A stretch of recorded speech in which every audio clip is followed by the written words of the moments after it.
G'day and welcome to my channel. This video has been a long time coming, or this series of videos. It's something I've been talking about a lot over the last couple of years, and I've apologised that it's taken so long to get out. Today we're going to do something a little different. This, what is now a series of videos, was originally just going to be one brewing video and a recipe, but with the help from a friend, none other than the famous Peter Symons, author, brewer and great all-round bloke, it's turned into a series of videos. So the first video was Pete's idea to do a bit of a history on how we got to Tooheys Old. One of the beers I do look for when I'm visiting up home in New South Wales is Tooheys Old. I still quite like it on tap, and especially when there's only other macros on tap. Then we'll do an interview, question and answer with Pete, and then finally the brewing video where I get to brew it and drink it. That's the best part. There's a couple of things I want to mention. Pete does discuss the White Rabbit Brewery Dark Ale in this video as well. I was going to say it's still open in Geelong, but it's shut in the last couple of months. You can still buy the beer, of course, but maybe if you get into contact, the open fermenters are still there, I believe, so they're probably still in use. You might be able to get to go and have a look at them. It's at the Little Creatures Brewery in Geelong. The other thing I wanted to mention, with some of these ingredients, you might stick your nose up, but it's something I've been talking about for years. I get poo-pooed a bit about the use of sugar.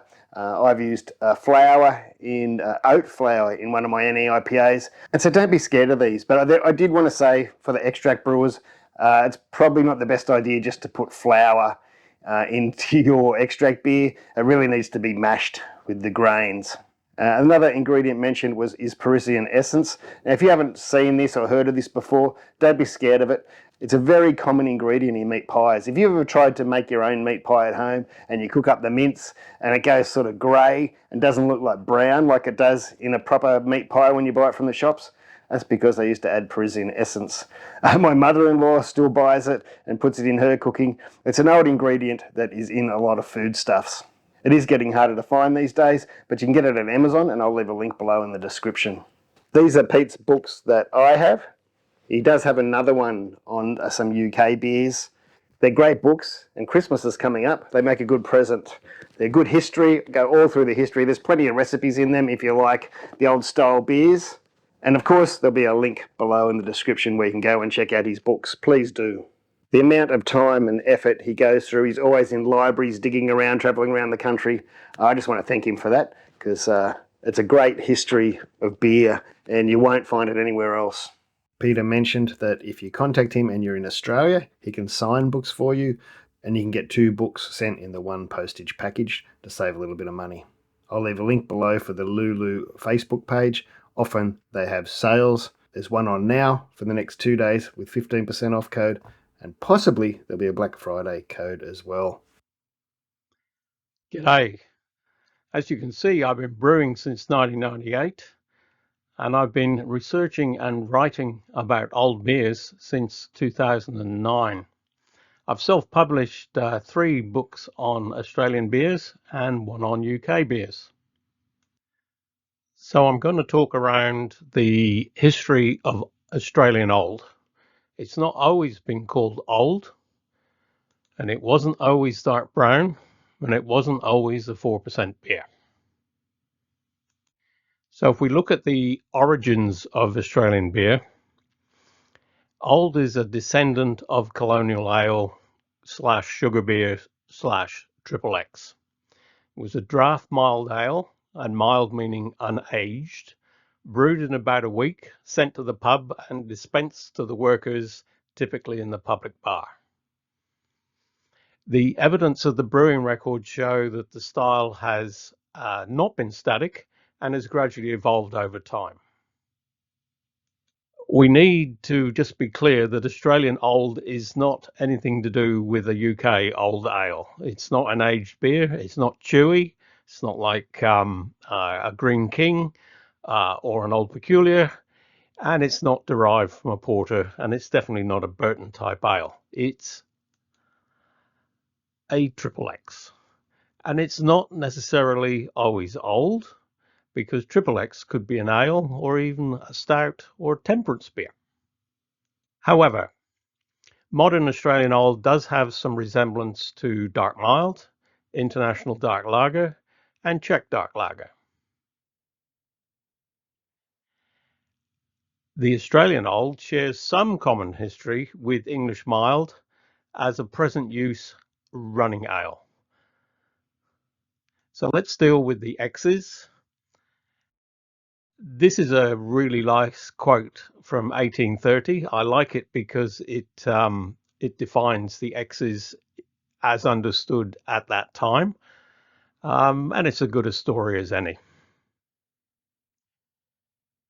Tooheys was one of the first major breweries in Sydney, and as you can see, they advertised X Ale, double X, and triple X Ale, obviously of different strengths. They also advertised as molten hops only.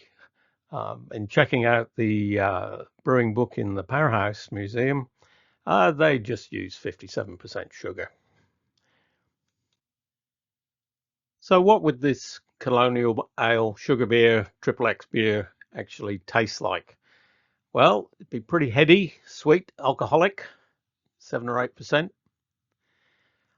Probably gold, amber, hazy. Not that you'd see it because glasses weren't really the go.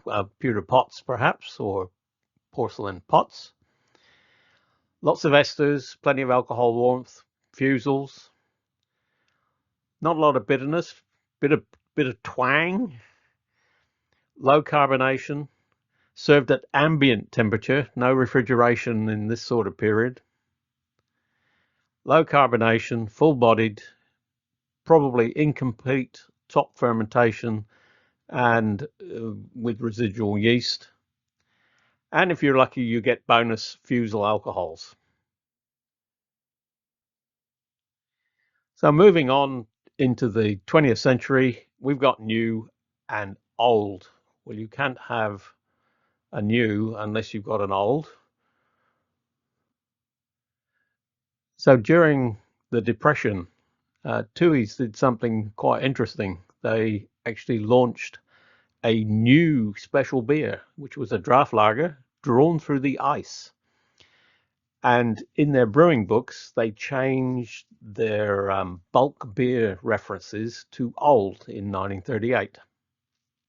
Tooheys was by far and away the bigger brewery of the two Sydney breweries, and this is the first reference I found to old as being triple X and new being Brew 22. Again, this was now served through the ice.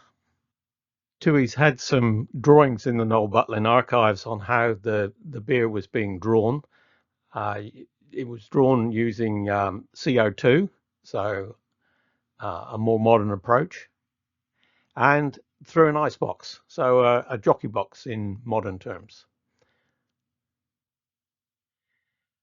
Now you might wonder why I jumped to 1975. Well, not a lot changed in the draft beer market at all. And as you can see, the Tooheys Triple X and the Tooheys Old, quite similar in terms of grist and ABVs.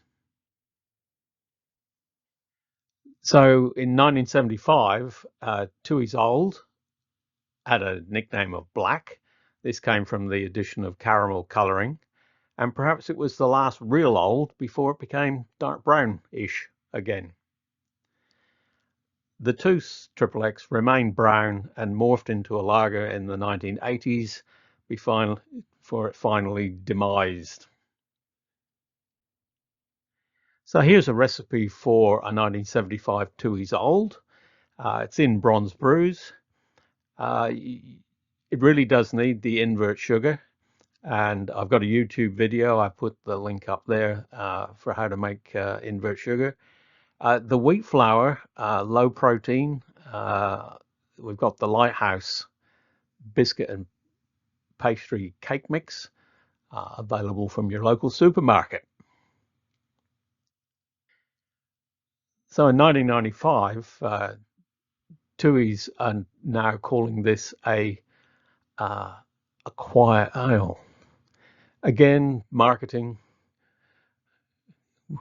and it's gone sort of brownish again.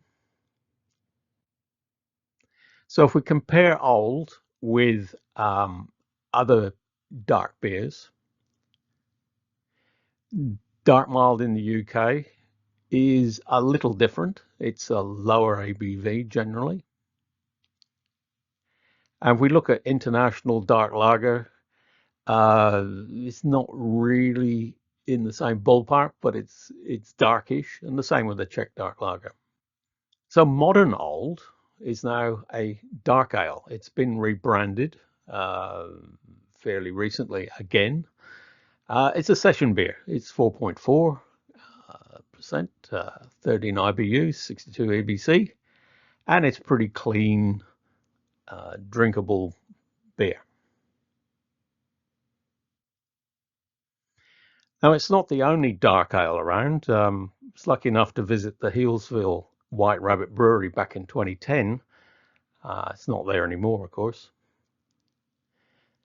And they did some interesting things. They were using whole hop cones in a hop back. They were doing open primary fermentation, very similar to that you might find in Yorkshire. And they were using a lot of brewing colorant. Now, that's for commercial breweries. If you're looking to color your beer, I recommend Parisian Essence. It's not available in the supermarket anymore. You need to check a catering supplier to find it, and 500 ml will last you a fair while. As you can see, I've used a bit of it in a year. So here's a recipe for a 2010 version of White Rabbit Dark Ale. That should get you close. It's not the only dark ale. Coopers have a dark ale, and there's probably some other micros that also have some dark ales. So this was just a quick summary about the origins of Australian Old and how it compares to some other styles. There's heaps more details and recipes in my books, True Blue Brews, Bronze Brews, 6 o'clock brews.